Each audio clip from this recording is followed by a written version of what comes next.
Nagkalaga sa plastic. Na pwede mo ibitin.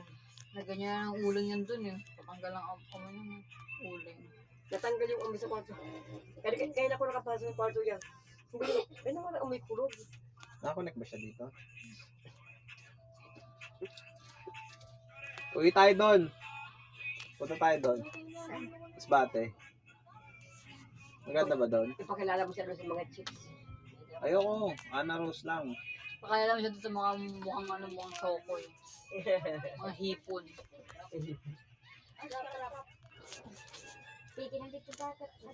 Malapit na sa dagat. Lunoro mo sa dati, malumlang mo yan eh. Lunoro mo.